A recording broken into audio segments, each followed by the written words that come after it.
FPS roguelites feel very far and few between these days, with very few games standing out such as the content-heavy Gunfire Reborn and the critically acclaimed RoboQuest. Yes, I said critically acclaimed because it's overwhelmingly positive on Steam. I also have a video on it if you'd like to check that out. After playing both these games extensively, I wanted to look for something else. I browsed through Steam to find some other games like Ziggurat 2, Mother Gunship, and early access title Battle Shapers, but none of these gave me interest. Battle Shapers I was a bit curious about because it looked very similar to RoboQuest for the simple idea of robots, but it's still early access and I'd rather pay and play for a full release rather than play its current build. The other two games just didn't appease me as much, but one game stood out to me. A game that barely has any reviews and what I would regard as a killer sleeper game, and that's Deadlink, developed by Groovy Entertainment.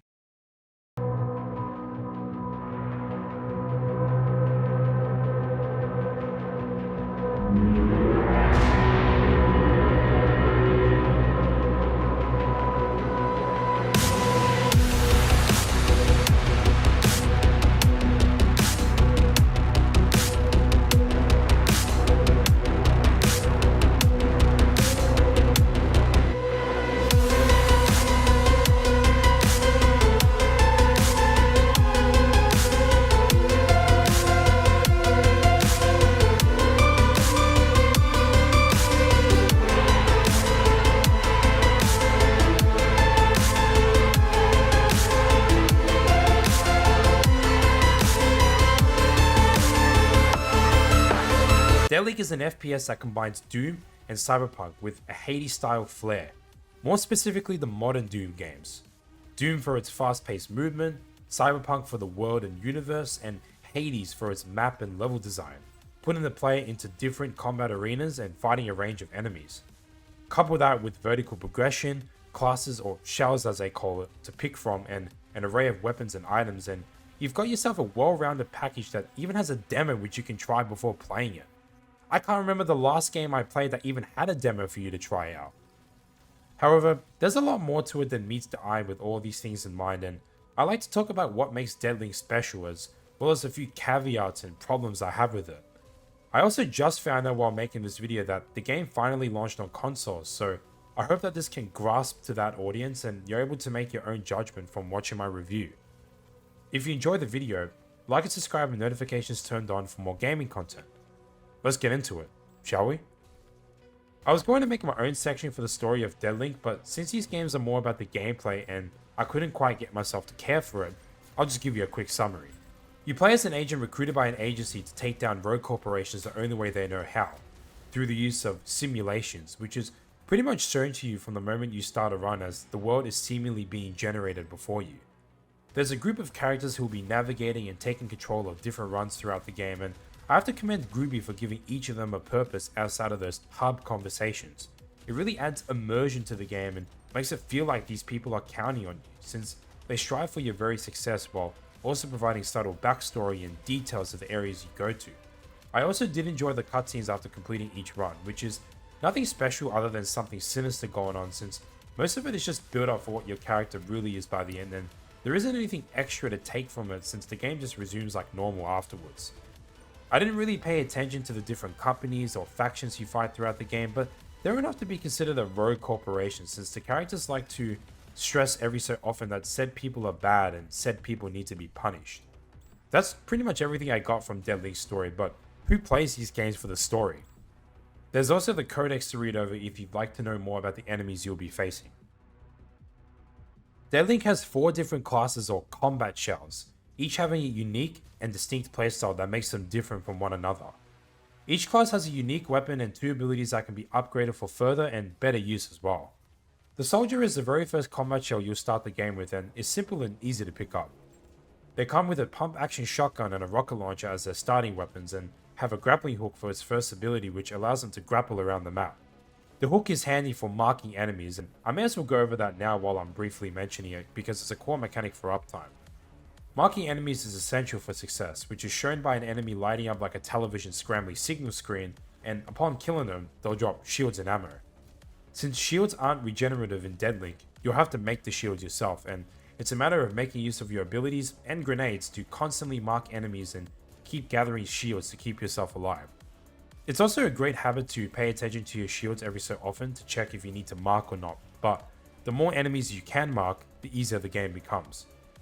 You can also use the grappling hook to grab these sea balls scattered throughout the map, which is also important as breaking these will restore ammo for your heavy weapon, in this instance being the rocket launcher.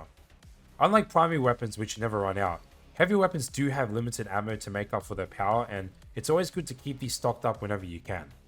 The soldier's second ability is a scrambler, which deals damage and stuns enemies for a few seconds, which you can use to close the distance and pump lead from your shotgun. This class rewards aggression and close quarters, while also being given a nice mobility tool that can boost your momentum, much like a Pathfinder grapple. The Hunter is my go-to class of the bunch, as it's very reminiscent of Zero in Borderlands 2, at least to an extent anyway, and it's just so damn satisfying to play. Your two starting weapons are a revolver and an arc cannon, and its abilities are as follows: a translocator that lets you switch positions with another character, giving you that fast blink feel, and a decoy that lets you go invisible, much like how Zero goes invisible when he uses his action skill. You can use the translocator to teleport yourself to a sea ball if you need to get out in a pinch. Just don't use it on big targets because while it can mark them, you'll remain where you are. The Hunter rewards skill and accuracy, with the revolver being so damn satisfying that hitting headshots on this thing never got old, and the ninja playstyle works really well, especially towards the later areas. The Engineer is more of a range-based shell, opting to input damage from a further distance thanks to its fully automatic Gauss rifle. Its heavy weapon is a remote detonated grenade launcher, and its abilities are a wormlink breach that leaves you with either a target and stuns it for a few seconds, or link it with a sea ball to grant yourself increased movement speed, as the Engineer doesn't have as much mobility as other classes. Its second ability is a sentry turret that shoots and marks any enemies upon deployment within a short radius. You can also link up with your turret to gigabuff its fire rate and range, which is pretty freaking cool. The Engineer is all about distancing yourself from enemies and linking with enemies whenever you can to mark. A good tip I can give here, and perhaps this can apply to all classes as well, is to never stick with one weapon unless you're certain it's strong enough to kill everyone in a room. It's always best to switch to your heavy weapon when you can, since it generally does more damage than your primary, but I've had runs where I solely rely on my primary, but it's very dependent on whether the RNG gods love you or not, so just keep that in mind. I apply this specifically to the Engineer because his Gauss rifle isn't enough to carry you through the later areas, even with good items and weapon mods. Lastly, we have the Juggernaut, who seems very inspired by the T-800 from the Terminator series. I mean, just look at its body physique, animations, and the way it's holding the shotgun. It comes with a double-barreled shotgun which serves as both a shotgun and a movement tool, since you can knock yourself back with this thing, and a grenade launcher whose grenades explode into shrapnel mid-air. Its abilities are a Graviton Punch, which is reminiscent of Falcon Punch or Doomfist Punch, and a defensive mode that absorbs all damage you take for a duration, which, upon pressing it again or waiting for the detonation, explodes and marks all enemies within its radius. Similar to the Soldier, but with a punch. More emphasis on close quarters too. This is probably the one class where using a heavy weapon alongside your primary is quintessential because of that shotgun only being capable of firing 2 shots at a time. Deadlink starts you off in a room of sorts, which as you get more upgrades will become more impactful, seeing that you can pick what heavy weapon you want to use since you're not limited to using that specific heavy weapon on a class, and choosing a starting pack to get you going. Like Hades, you'll be going through arenas, fighting mobs of enemies and choosing from one of many doors, which brings me to one of Deadlink's greatest strengths, and that's freedom of choice. You get to choose which door to go to and what rewards you want instead of being forced to take an item upon exiting. Now, granted, you won't get the choice to choose every single time, but when it is available, it makes you think about what to pick and what to prioritize during a run, especially on higher difficulties. I do want to make a counterpoint to what I just said and say that early game, or for at least the first few hours, it's best to prioritize XP and token doors because these are going to be your 2 main currencies for upgrading your combat shells, and getting those upgrades as soon as possible is the best way to push higher and make the game easier for yourself. But by the time you get to mid or late game, you should have no problem choosing what you want. And plus you get a ton of XP and tokens from killing bosses, so it shouldn't be too much of a problem. Just something to note, and I guess it's a tip for those starting out until you get those starter upgrades. Outside of those doors, you have challenge doors which give you an implant immediately upon taking and task you with killing a mini boss, credits which are used to spend in the in-game shop, and medtech which restores your HP since HP is extremely limited in this game. Upgrade doors give you implants, neuro boosts which are stat boosts, shell upgrades which upgrade your abilities, weapon mods, and heavy weapons which let you either upgrade your current weapon or replace it with a new one. The only other way to get HP outside of that door is to buy it at shops. There's also NPCs that you encounter throughout the game, each having their own quirks. Chuck can upgrade or give you implants, Rutger is a collector who functions like a Shrine of Chance in Risk of Rain 2, but in Deadlink. Carl is like Chaos from Hades, giving you experimental implants that both boost you and negatively fail you for a period of time, and Irene, who helps to remove these implants. All these NPCs are completely random, so there's no guarantee you'll get them all every time. There's one problem I have with these NPCs though, and it's mainly on Chuck and Rutger than anyone else. You see, with these two, you have to use Turing tokens and XP respectively to make use of their services, and even though Rutger's isn't too shabby, Chuck's on the other hand is a problem because of how important tokens are during the early game. Again, the early game is about saving these tokens and using them to get those essential upgrades, so he won't shine so much until the late game. I think a reduction in his prices at the beginning of the game, or at least a general reduction, even just by a few tokens, would help solve this problem, so you feel inclined to spend a few for at least the first few runs. Let's talk implants. Implants are the items of Deadlink, if you will, and will work differently to other roguelites. You see, Deadlink has a system where implants come with battery charges and you need to place them based on how much charge there is for it. So, if I was to put a 2-bar implant into a 1-bar battery slot, it wouldn't function.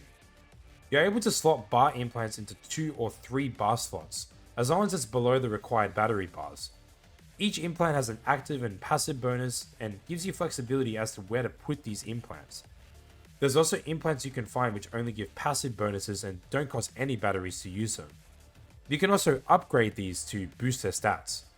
Personally, I felt the items to not be as impactful and more like passive bonuses most of the time. I'm not sure how I can best explain it other than just being able to make something that can either be ridiculously broken or just bad, because sometimes RNG just likes to be a dick to you and you get bad stuff. That's just the way the cookie crumbles. When I think of games that do this well, I think of Risk of Rain 2, where getting 10 lens maker glasses gives you a 100% critical chance, or getting a 57 leaf clover means that your run is considerably boosted to where you can or could consider it a god run. I don't know. In Deadlink, it just felt like getting implants was very passive and not impactful enough for me to remember what I was using or what I tried to do. Now, I'm not saying that implants are bad as a whole, because when they all come together, you can create some wacky builds, but it just didn't feel like it was enough to have me second guessing or try to build into something in particular. I tried one run where I was building towards this electro laser where I just commit everything I got into it, since I got a few laser implants for the first few items, but it fell off so fast and the damage I was doing felt negligible. After finishing a set amount of rooms, you'll encounter a shop which you can use to sell and buy implants as well as refill your grenades. Once you're done, you fight a boss at the end, and all the bosses in this game are pretty good, each being dynamic and unique. My personal favorite would have to be Iskra at Interport, easily one of the best boss fights I've ever done in a video game, with the only downside being the stupid armored parts for each of its sections. To me, this boss fight is a culmination of all of your skills up until that point, and I wish this was the final boss fight instead of Liz Watson, which I remember her being incredibly difficult when she first came out, but received numerous changes to bring her to balance. Even with said changes, I still think they should have been flipped around or something. For other bosses, you've got the Spider Tank and the Phoenix Apex, both pretty decent with some cool mechanics and an amazing OST to make up for it, especially during the Phoenix. That one's tough.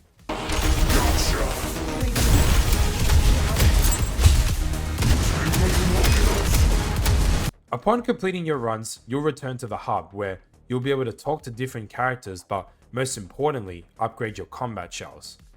Deadlink uses a vertical progression system that encourages you to buy upgrades, and you'll only start with the one row at first, then unlock more rows with more tokens which give you bonuses upon unlocking them, or matrix bars.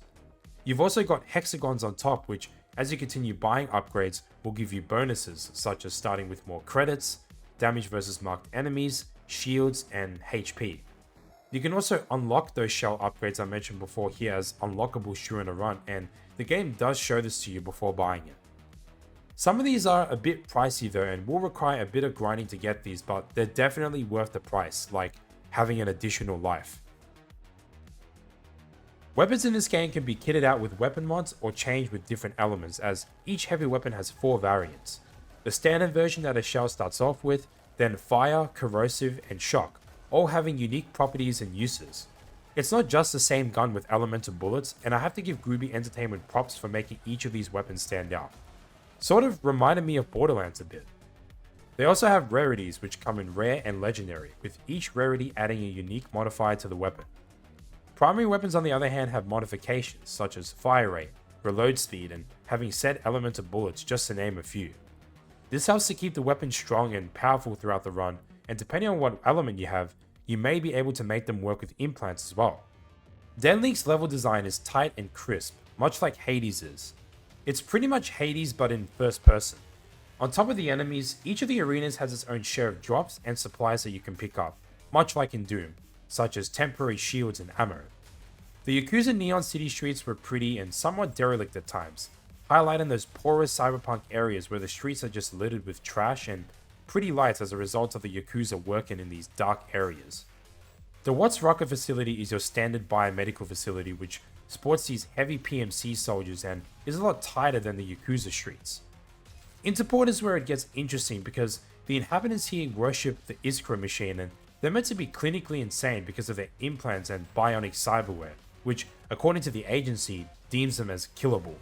The stages themselves though can get a bit ridiculous as the pincers, which are these guys that have the hooks, can not only take your C-balls but they can gigabuff their allies and sometimes it can be a bitch to stop them. Couple that with the limited amount of space to move around and it can be a shit show, ultimately causing your runs to go down in flames in just a few hits. I learned over time though that patience is key, so take your time, focus on the pincers when you can, and try not to get overwhelmed in a spot where there's little jiggle room. Lastly, we have the Femto building, which is by far the best looking location in the game. The levels themselves are well open to make up for the dangerous amounts of mini bosses you fight, since you have to fight 1 or 5 of them depending on how risky you're feeling. The mini bosses are essentially reskins of heavy enemies from previous levels but have new moves, which was a nice change since some of these can be really hard.